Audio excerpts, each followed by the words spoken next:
welcome back everybody to YouTube channel BTCTV, and we are sitting at this moment at Malta, and near me is one of the biggest investor in the crypto industry. With his name is Marcus. Nice to meet you. Nice to meet you. Can you please a little bit make a small introduction about yourself, what you are doing? Yeah, so my name is Mark Hamade, and I'm with Viveris Capital, and really we're conscious capitalists. We like to invest in things that help with the planet, people, profitable enterprise.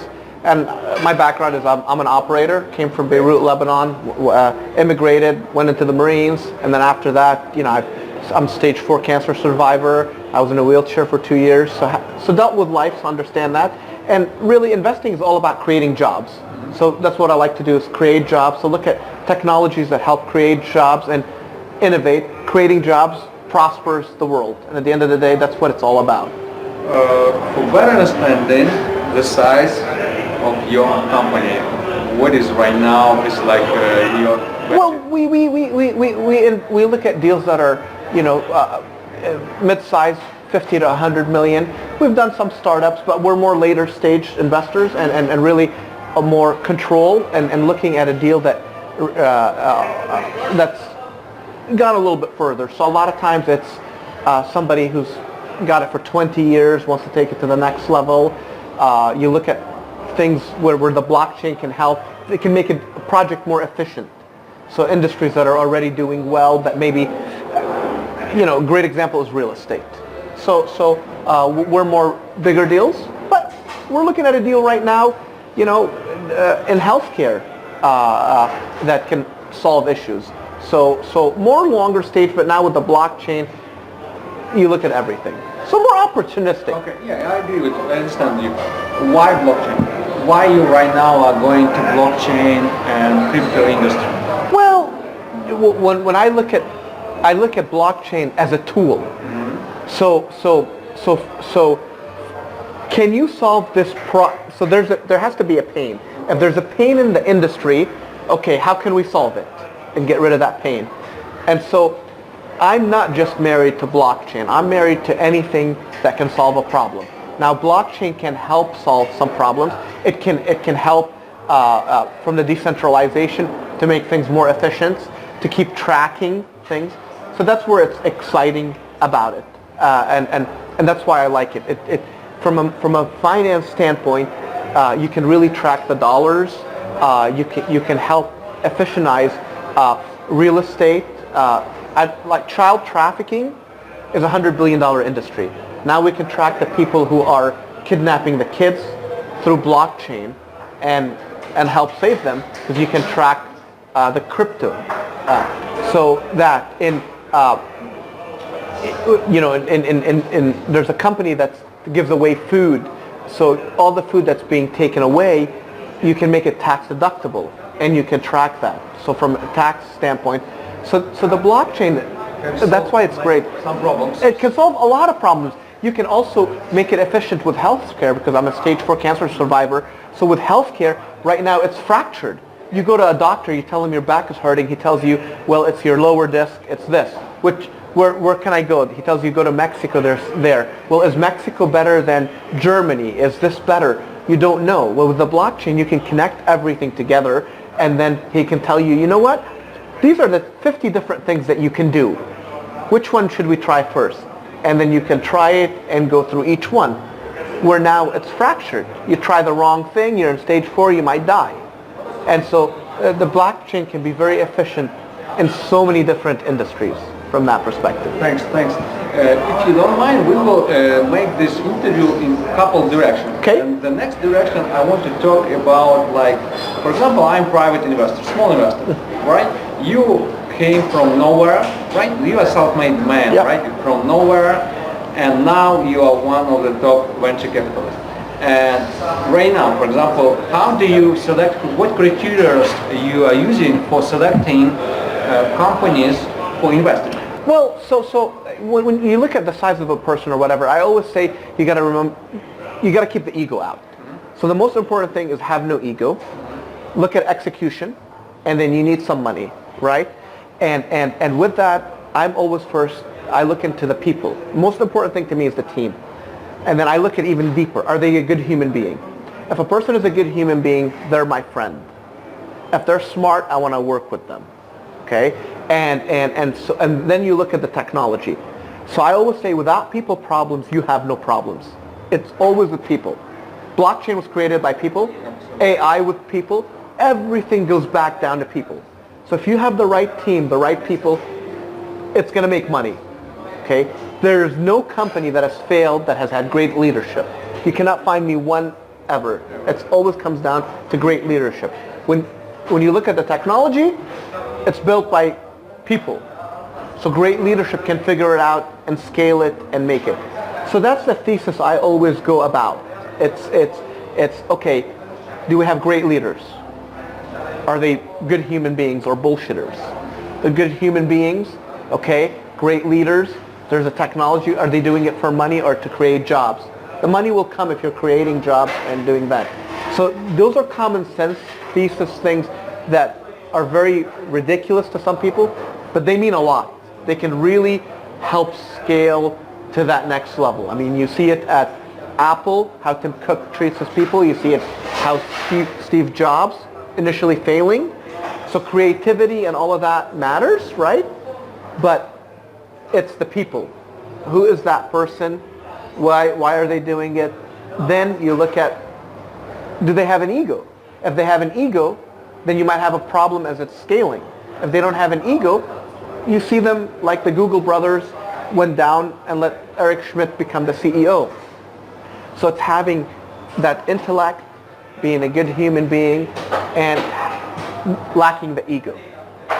That makes it successful. And I don't care if, an investor to me, whether they spend $1 or $1 billion or $1 million, it's all the same. You got to respect every penny. And every penny you have to treat it with respect and right. So it's those pieces. You got to look at the technology, you got to look at the team, and you got to make sure that the team are genuinely good people. Because anything that fails, if you look at that, it comes down to that. Let's talk a little bit about ICOs during the last 1 year and a half, right? And yep. You know that 90% of, even more than 90% of them fail to deliver what they promised to deliver to private investors. Okay, so ICOs aren't bad. The companies they picked were bad. And in the regular world, in the SEC world, and just the regular companies, when somebody presents an opportunity to you, they tell you, look, 99% of this is going to fail. But please believe in me because this is the technology I have, and I've owned this restaurant, and I found this thing, and this is what I'm trying. So I want you to put in some money. With these, they said, hey, we're going to guarantee you 4 times returns. They weren't regulated by anybody. So they could say whatever they want. And people are believers. So they just believed it. They didn't look into the team. They didn't look into anything. And if you really looked into the team, if you really looked into the technologies, you'd see some of them didn't have anything. And how can you go to 53 conferences and tell me you can operate a company? You can't. I've only gone to a few, right? To operate a company, you have to actually be there. You have to do something, right? You can't interview people if you're not going to conferences, right? If you're staying at home.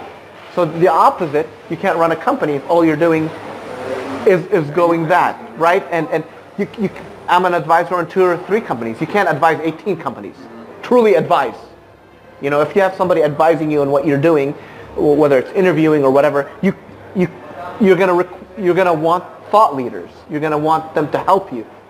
They can't do that if they're on 25 companies. So if you really look deeply, and I always say look deeply into what you're seeing and see what it is, not what you want it to be. And that's the problem with ICOs. It's not that they were bad. They picked bad companies that promised a lot of things. And pitch decks and all of that, it's all conceptual. The reality is action. It's action of actually doing something. And that's what brings you returns. So I have no issues with ICOs. The issues I have is the ones that they picked. The model is good. They picked the wrong ones. Right now, there is a switch a little bit from utility token to security tokens to not ICO but security token offer, right? What is your opinion? Because security tokens are regulated. There is like a real company behind that. What is your opinion behind that? Well, About that? Well, to me, all it does is legitimize it as a little bit more. But doesn't mean it's not going to fail, Okay. right? So now with a security token, you can't, if the companies that ICO'd back then, ICO'd now under a security token, they can't say the mumbo jumbo that they said. But they would still fail because they had nothing. So even now with a security token, that doesn't mean you still have to operate and do it, right? All of these had white papers. All of these had a model of how they're going to succeed. They just weren't able to quantify and do it. So you still have to do it. So, you know, it's still too early to tell, right? But if you're solving something that there's a problem with and you're using and you're not trying to do something out of this world, I think it's there. There's a lot of companies I've dealt with in Switzerland and so forth that are using it in the finance and so forth to make their processes more efficient. You know, it's there. But I think that the companies that ICO'd early on could ICO now under a security token and could raise money under a security token, but they would fail because they're not operating. That's the key. We talk about first part about like if I am private investor, right? Now let's talk about let's say that I am a company which are coming to venture capitalists, right? And we want to raise money. What would you recommend to such companies to be successful? What that they will be they can? Well, I mean, like a company like I'm looking at now, they actually have their technology. They can show their technology. It's working. They have geologists. It's in the mining. Oops. Okay, no problem. They have it's in the mining area. They have geologists. They've got a little bit of funding from a billionaire who's in the mining. So he sees there's inefficiencies in mining. They're using the blockchain to make it more efficient. But there's a proof of concept. So if there's a proof of concept there, that's great. So, you know, a simple example in kind of what you do, if I told you I've got a camera that uses the blockchain, here's the camera, here's how it uses the blockchain, and we did a 2-minute film, but I'm saying, hey, you know what, it doesn't have all the components yet because we need more money, but you can still, it's still doing, and you see how the blockchain made the movie, you know, being able to be edited quicker and so forth. That's worth investing in. And then you look at the people and you're like, okay, I get it. Instead of, well, I'm going to create this world-class camera that's going to be able to do this, this, and this, and this. Okay, great. Show me. Well, okay, show me, right? So we know the problems, and it's easy to say it. You know, it's like when I was in a wheelchair and overweight, 390 pounds. It's easy to say, I'm going to lose 200 pounds. Doing it and keeping it off is harder. So we know the problems. When an investment comes, you know what it is, you see it, but show me something that you've done. Okay. And that's the difficulty, right? Absolutely. Actually, that is the next question I wanted to talk more about you like a person, because okay, you are like at one side you are a businessman, you are an investor, right? But on the other hand, you are like a person, right? You say you self-made. Okay, so you did everything from the beginning to where we are at this moment. And can you tell us a little bit about like what is your normal day is looking like? Well, when I'm at home, I wake up in the morning, make breakfast for the wife, make breakfast for my stepson, and get them to school. And then I do my calls and all of that, and then I work out, and then I have dinner ready when they come home. When I'm traveling, I do my meetings, work out, you know, and then call my stepson and tell him I love him, and that, I mean, all the money we make is for our family, right? So, you know, my grandmother raised me, And what she said to me was, you need to go to school and you need to do work so you can make money to support your family and take care of those that you love. So I look at it from that simplistic way. So that's kind of how I do that. And when you have a kid, you learn to be less selfish. You can't go to every meeting. You can't. And I'm not a networker. I'm a relationship builder. So you know, I've met 2 people today. I've got like 1,000 that want to meet. I can't meet them. I tell them find me, right? Because I'm all about relationships. It's not about collecting people. It's quality. And then digging deep. Now, I might not like the person after knowing them for a few hours, but you need that time to really get to know somebody. So, you know, and you can't go wrong. There's no such thing as a bad deal with a good person. And there's no such thing as a good deal with a bad person. You'll always lose. So you really have to know about the person, you know. Okay. If you don't mind, I'll ask about your quality, yes, because maybe our viewers, our subscribers will be surprised that you are like sitting like this one at one of the biggest conference at Malta.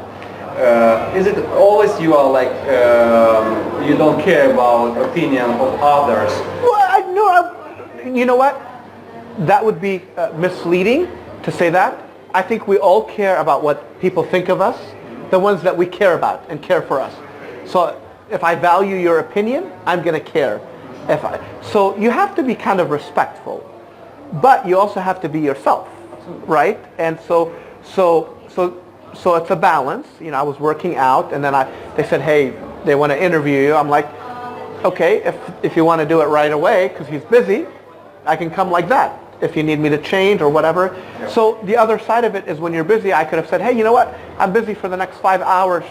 How about tomorrow, or how about that? Or, you know, a lot of people will do that, which is arrogant, or I have no time, or, you know, talk to my secretary, or, you know. And so, but at the end of the day, it's not, it's about being authentic and being yourself, and sometimes being yourself might not show a good side, but that's okay, because that's yourself at the end of the day. So there's nothing good about being fake. And you have a lot of people that, you know, maybe wear a suit, show everything's good, and then, you know, they end up jumping off a building or kill themselves. And it's a shame. If you're depressed, if you need, we're humans, right? At the end of the day, we're all the same. Some have more money, some are better looking, some are this, but we're humans. So to me, it's about being yourself. But I think everybody really cares how they're thought of, and especially from the people that we admire or respect. You know. So I care, but I try to be myself. And if myself is sometimes not too good, then I think about it and I'm like, okay, well, maybe I was misunderstood or whatever. So, but thanks for your honesty. You know, I really like people when they are who they are. I mean, they're not pretending to be somebody, right? Question: what I see, you are a businessman, you are an investor. Then I really see that you care about your family, and you put in family at your first place. Yes. And thirdly, I see also that you care about yourself, like to be in good shape. Yes. In sport. How to manage all of these parts right properly, that you understand that family will not lose you, or your business will not lose you because you are with family. What you will say about yeah, I mean, it's very difficult. Like with working out, I think of it like diarrhea. Like if you have diarrhea, you're going to go to the restroom, right? So you have to include working out as part of your day. And really everything, your family should come first. But that doesn't mean being lazy, okay? So you don't abandon your family and go do this amazing work, but you have to balance the work. And if you really look at every night before I sleep, I write down, what did I do today? What did I do today? Did I do it well? Was I honest? Was I not? If you do something wrong, you can improve on it the next day. You can't improve on anything 6 months later or a year later. But tonight you could say, okay, I interviewed 4 people and this is what I could have done better. You can do it better than tomorrow. But 6 months from now, you can't say, well, I should have done this with Mark or Bill or John, right? So I look at that every day and I try to improve on that. And Did I talk to my family? Was I away? How long? That. So it's a balance. And really, at the end of the day, it's really, you interviewed 100 people and nothing crazy good came out of it. Well, you worked, but was it worthwhile? So it's really not about how much work we do or how many people, it's about the output of it. And sometimes the output is later, 2 years later, 3 years, somebody gives you some advice, you use it later. We're too much into now. You have to, I always say Bill Gates gave you what you want now. Steve Jobs gave you what you needed, but didn't know you needed and was ahead.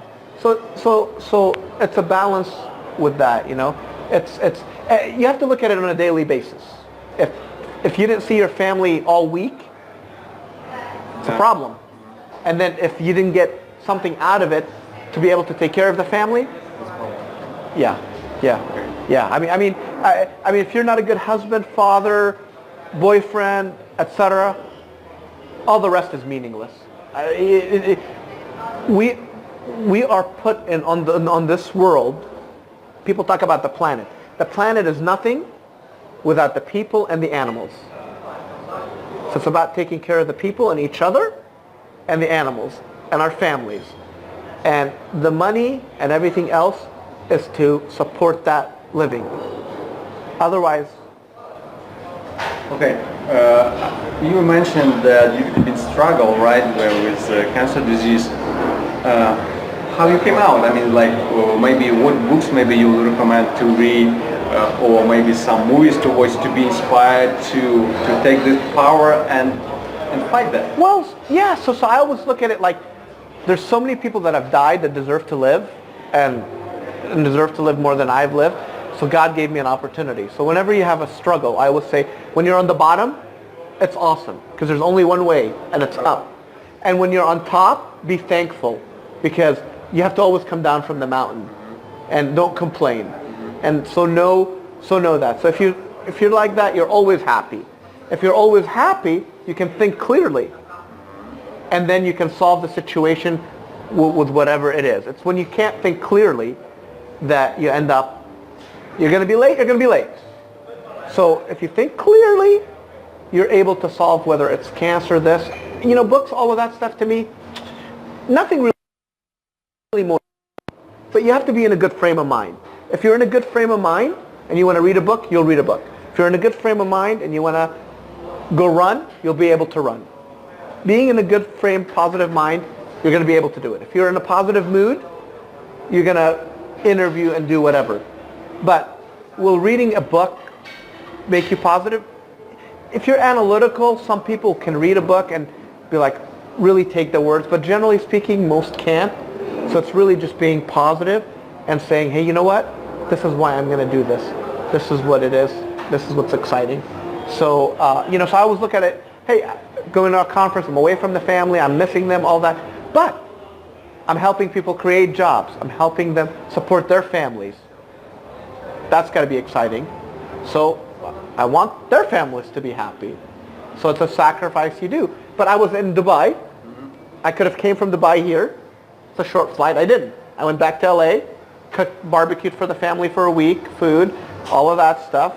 And then took a 16-hour flight to Turkey. Then I was stuck in Turkey for 16 hours in the airport. And then took a 2-hour flight to come here. Just to be with your family. Yeah. A little bit that time. Yeah. Maybe because you struggle, you know that our days are limited. Yeah. You see, it's like, and you value that time that it's worth it. Absolutely. Yeah. I mean, and that's what it really is. I mean, everything else is just stuff at the end of the day. But to me, that's true happiness. It's each other and enjoying each other's time. And all of and all of that stuff, and that's what makes it exciting. Thanks. Before we finish, you see, today is 10th anniversary of white paper of Bitcoin. 10 years ago, it was announced a white paper of Bitcoin. So we see that during these 10 years, new market came right.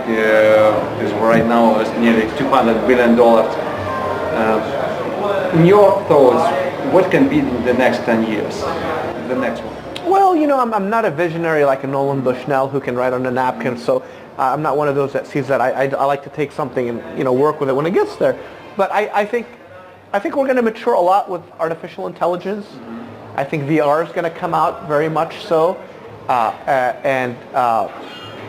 you know, and I think we're going to solve a lot of things with the blockchain. But again, it's getting good people that are really doing meaningful work, and I think you're going to see some things that are going to help economies like in Africa and those areas, and hopefully more decentralization.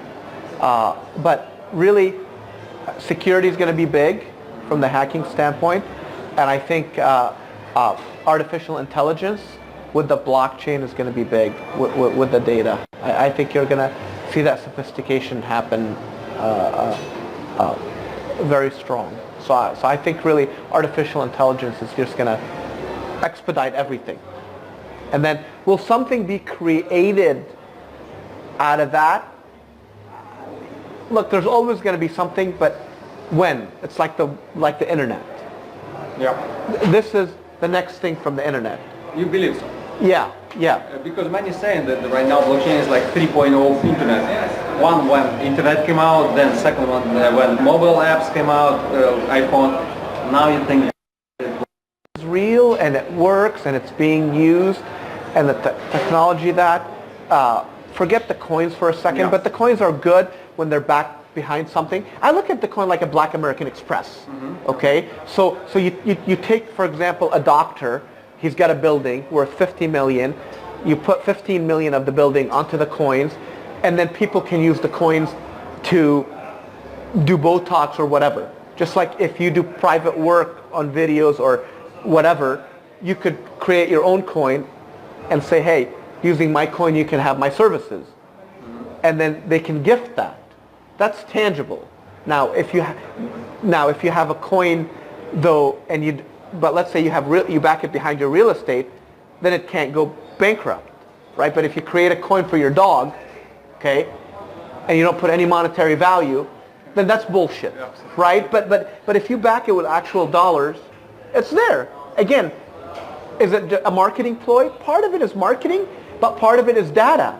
With that coin, you can track, okay, when he came. And then I'll tell you where that really works well, like in Beverly Hills. There's a lot of Botox doctors, right? But there's traffic.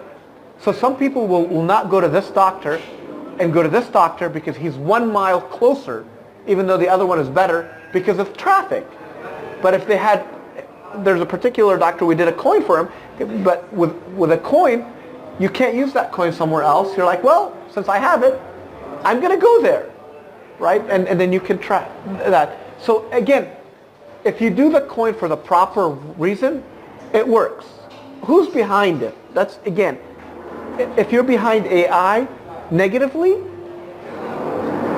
it's bad. That's where you see things go bad. You have crooks that are trying to do that. So in anything, artificial intelligence, in reporting, in that, it's, again, I look at the people behind it.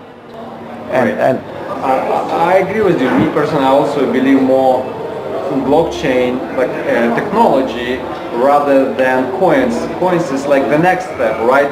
Either you trust them or not, it's like your choice. But blockchain can really make changes in the world and help people. Yeah, I mean, the perfect example I put is golf clubs, okay? You're not going to go get golf clubs help you play golf. But if you go get Nike golf clubs, you're not going to hit like Tiger Woods because he uses Nike golf clubs, right? And so a coin is a tool. If it's used properly, it succeeds. If you misuse it, and it won't. So when somebody says, hey, no, Tiger Woods doesn't have the Nike golf clubs that everybody else has. He has them custom made to him. Right? And so again, that's again with the coins. If it's used, if American Express got rid of their black card and they used a coin, it has value and it would work and it would be great and blah blah blah. because it's American Express. If Warren Buffett got rid of his stock certificates and used a coin, it's legitimate, right? But if you have a coin for an influencer, no. It's like all these Instagram stars. You can have 2 million followers, and all that doesn't matter. It's, do people follow your advice? Do they actually purchase? That's... Okay. And at the end, just quick testing, like with selecting very quickly answers. For example, utility token or security token? Utility. Okay. Bitcoin or Ethereum? Ethereum. Okay. Malta or Los Angeles? Malta. Okay. And golf or running? Running. Okay. Thanks a lot for your time. It Thank was you. a pleasure to Pleasure. talk to you. And don't forget to subscribe to our YouTube channel, BTCTV. Bye for now.